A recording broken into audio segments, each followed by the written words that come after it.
So, what do you think I should do about Will? Oh, God, don't ask me. I'm no expert on relationships. What, despite being married for how long? It's funny you should ask. Today would have been my 54th wedding anniversary.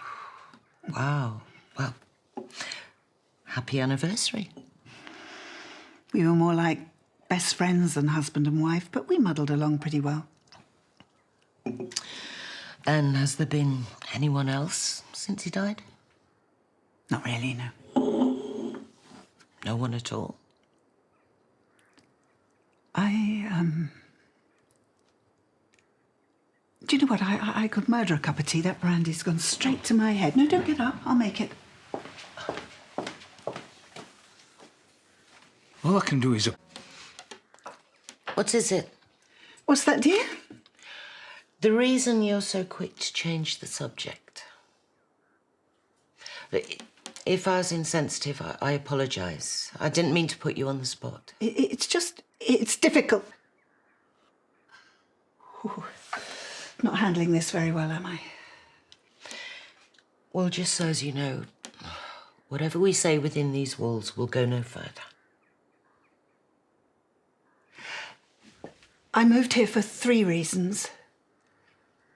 To fix things with my daughter, to make a fresh start, and to use that fresh start to be more open about myself. And how's that going? It turns out that despite my boldest intentions, some things aren't so easy to say. I've never spoken my truth before. Oh, God, I said my truth. I hate that. There is no such thing as my truth. There is only the truth. What's that?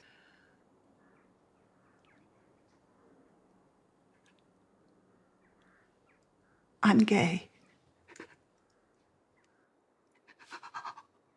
Oh, my goodness. I've said it. It's only taken me my whole life, but I've actually said it. Why did you not tell anyone this before? Oh, it's a long story. Then I suggest we have a refill.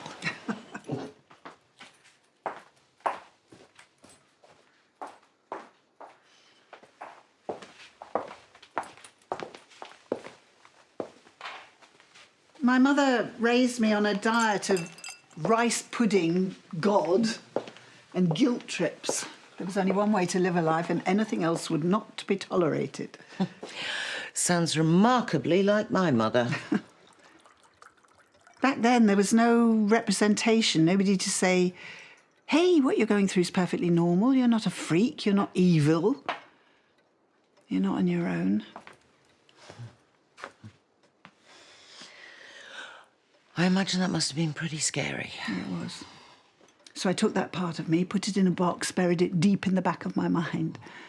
Did what every other girl my age was doing, got married, had a baby, lived a perfectly respectable life. Can't have been easy.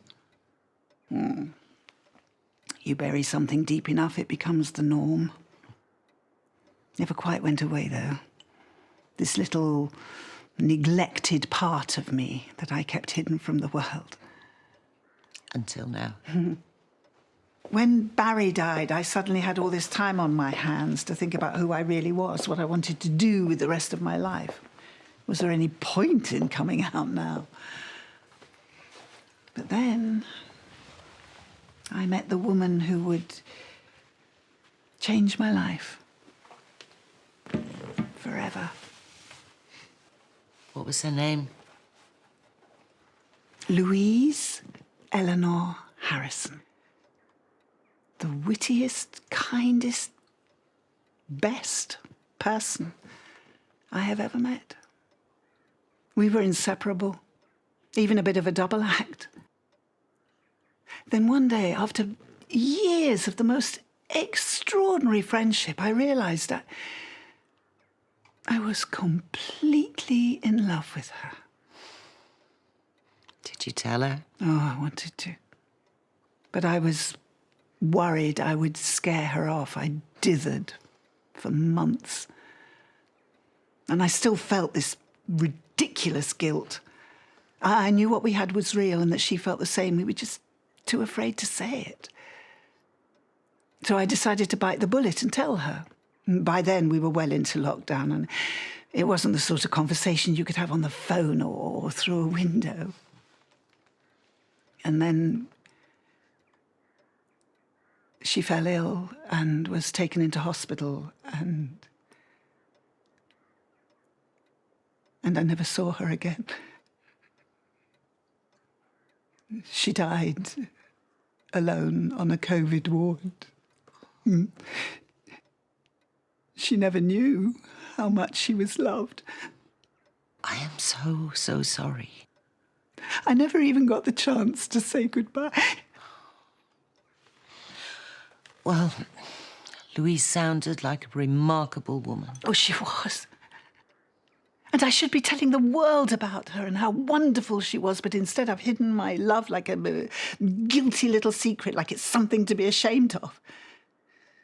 She deserves better. Well, it's not a secret anymore. Well, I hope this is the beginning of something. After all this time, you owe it to yourself and to Louise to be the whole of you, if that makes sense. Be out and proud, you mean? Yeah, start that new chapter you were talking about.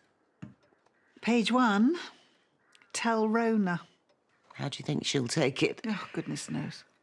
We've never had the easiest of relationships. Yeah, well, I'm not Rona's biggest fan, but even I can see she's got a good heart. I'm sure when you tell her, you'll be pleasantly surprised. I hope so. Look at me. Came here to snoop on your life and end up talking all about myself. Classic me. So, what are you going to do about Will? In his own way, he thought he was protecting me. And you're perfectly capable of protecting yourself. I am. Just be careful that in the process you don't let something good pass you by. I've spent most of my life hiding for fear of being hurt. Got me absolutely nowhere. Hiya. Oh, hey. Where have you been? Oh, just out making friends. Everything all right? Yeah. Marlon's still on a high after the physio yesterday. Oh. Anything I can do to help? Yeah, you could make a start on tea. Leave it with me. Rona, have you got a moment? Oh, not really, Mum. No, I need to go and pick up April from her friends. Why, what is it? Oh, nothing much. Actually, what are you doing for lunch tomorrow? Not much. Let me take you out. Bit of mother-daughter time. Why, what's wrong? Nothing's wrong. Well, you're being weird. Weird? How? I don't know, like, nice? Motherly? I'm always nice. So what is it? Nothing for you to worry about. Just some long overdue catch-up time. Well, just give me a little clue. You'll have to wait until tomorrow. OK. But it better be good. The last thing I need is any nasty surprises.